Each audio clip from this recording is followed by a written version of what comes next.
उद्याचं जे आमचं प्रोटेस्ट आहे स्टुडंटसाठी त्याच्या रिगार्डिंग आम्ही परमिशन घेतली होती फडके मैदानामध्ये.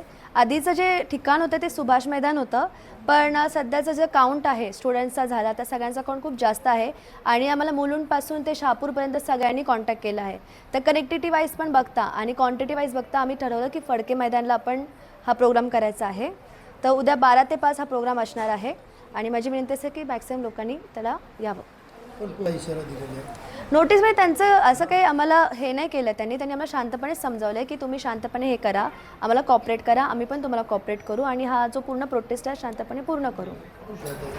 बघा, जेव्हा आपण प्रोटेस्ट करतो ना, हा तुमचा हक्क आहे. तर त्यासाठी तुम्ही इंटिमेशन देतात, त्याच्यासाठी तुम्ही परमिशन नाही देत, तुम्ही इंटिमेशन देतात की आम्ही हे प्रोटेस्ट करत आहोत या ठिकाणी. आणि जे आम्ही केलं आहे, आम्ही मालमत्ता विभाग म्हणा, जे सगळे KDMCमध्ये जे पण विभाग असतात तिकडे आम्ही सगळे नोटीस दिले आहे. मी पोलीस स्टेशनला पण नोटीस दिलेली आहे, या रिगार्डिंग इंटिमेशन दिलं आहे की आम्ही हे प्रोटेस्ट करत आहोत. हां, कारण क्रिकेट जरी असेल तरी तिकडे क्रिकेट होणं शक्य नाही सर, कारण अवस्था बघता आम्ही स्वतः बघतोय. सुभाष मैदानमध्ये पण खूप चिखल झाला, ते पण एक वन ऑफ द रिझन होतं की आम्ही या मैदानावर आलो. पण आत्ता पण ती जी कंडिशन आहे फडके मैदानात, तिथे कोणताही स्पोर्ट्स प्ले करणं इट्स व्हेरी डिफिकल्ट. BJPचे जी काही मुलं आहेत त्यांनी एक महानगरपालिकेला 22 तारखेलाच पत्र दिला होता की आम्हाला 3 पैकी कुठलं तरी एक मैदान उपलब्ध करून द्यावा. त्यात एक होता सुभाष मैदान, दुसरा होता फडके मैदान आणि तिसरा होता आपलं मॅक्सी ग्राउंड.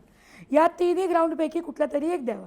प्रथम त्यांनी त्याचं चूज केला की आम्ही सुभाष मैदानात हे करतो, पण तिथे त्यांनी पोलिसांनी त्यांना नाकारलं. मग त्या मुलांनी चूज केलं की आम्ही फडके मैदानात करतो. तर फडके मैदानात परवा एक पत्र येतो या प्रकारे आणि त्यांना काल परवानगी पण दिली जाते की तिथे क्रिकेटची मॅच होणार. हे कुठे ना कुठे सत्ताधारी पक्षाला प्रशासन सोबत घेऊन त्यांचं आंदोलन दाबण्याचा प्रयत्न करत आहे. त्याच्या पलीकडे जाऊन आता पोलीस त्यांना नोटीस बजावत आहेत की तुम्ही त्या आंदोलनात सहभागी होऊ शकत नाही, तुमच्याकडे कुठल्याच प्रकारची परवानगी नाही. असा मला त्यांच्याचपैकी एका मुलीचा फोन आला आणि तिने मला ही माहिती दिली. पण जर ते या प्रकारे लोकशाहीचा जो हक्क आहे त्यांचा आंदोलन करणे ते दाबण्याचा प्रयत्न करत असतील तर ते अजिबात चालणार नाही. जर त्यांना जागा कुठली मिळून देत नसतील तर हा आंदोलन रस्त्यावर होईल आणि आम्ही काँग्रेस पक्षातर्फे तो आंदोलन त्यांचे प्रतिनिधी म्हणून त्या मुलांचे तो आंदोलन करू. हे कुठे ना कुठे लोकशाही दडपण्याचा प्रयत्न जे सत्ताधारी पक्षाकडनं होत आहे ते थांबलं पाहिजे. नाही थांबलं, जे प्रेमात आंदोलन शांततेत ती मुलं करणार होती त्यांना त्वरित हे क्रिकेट रोज होत राहतील हे थांबवावे आणि त्यांना फडके मैदान उपलब्ध करून महानगरपालिकेने द्यावा.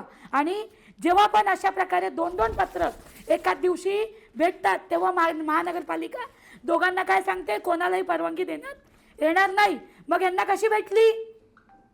कॉन्ट्रोवर्सीमध्ये ह्यांनी परवानगी दिली कशी?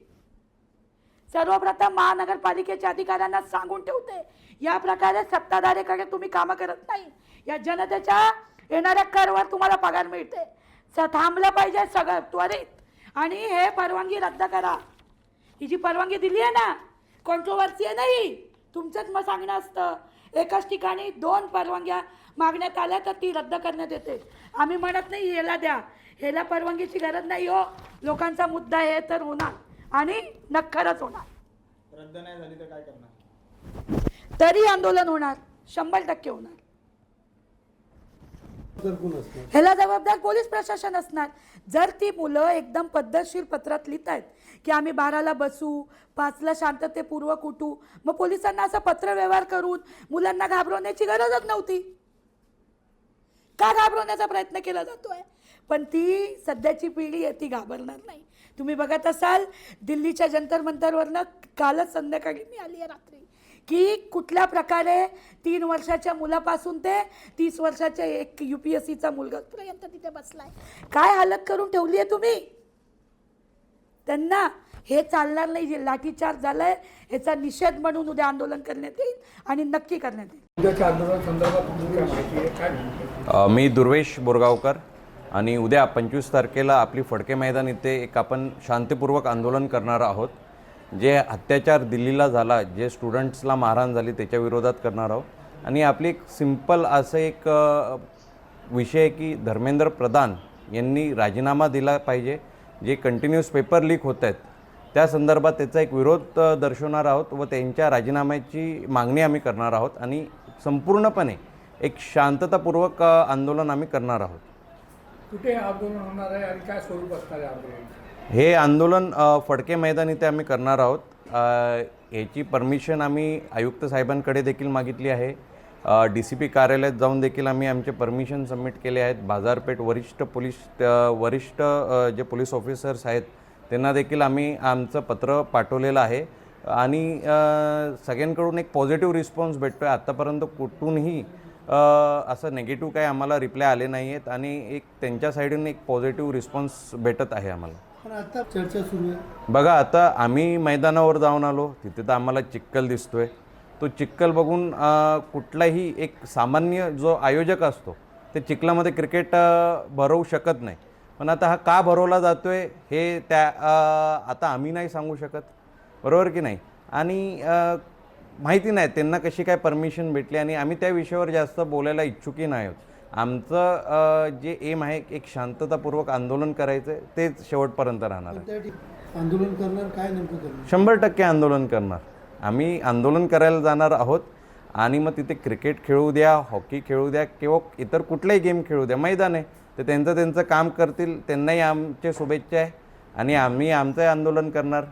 त्याच्यातही त्यांचा आम्हाला सपोर्ट असला पाहिजे हीच एक अपेक्षा, बाकी काय. काय माहिती मिळाली का आपल्याला? आम्ही ॲक्च्युली जो प्रोटेस्ट करत आहोत एक स्टुडंट म्हणून करत आहोत आणि ह्या स्टुडंटच्या प्रोटेस्टमध्ये आम्ही असं स्ट्रिक्टली ठरवलं आहे की कुठल्याही राजकीय प्रश्नाला किंवा कुठल्याही राजकीय अँगलपासून आपण स्वतःला दूर ठेवायचं व आपला जो उद्देश आहे त्याच्यावरती फोकस करून आपल्या ज्या मागण्या आहेत त्या एवढ्याच मांडायच्या बस.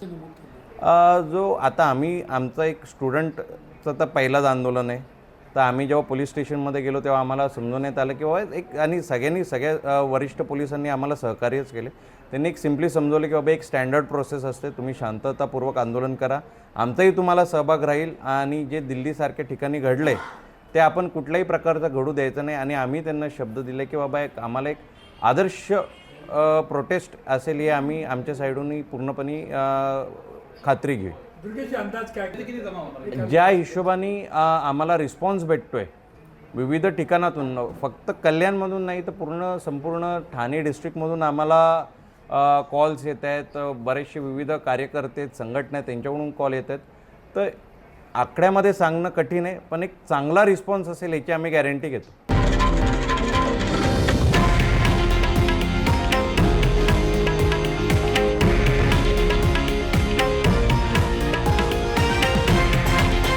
हे आहे देशातील नंबर 1 न्यूज नेटवर्क आणि आपण पाहत आहात TV9 मराठी, एकमेव.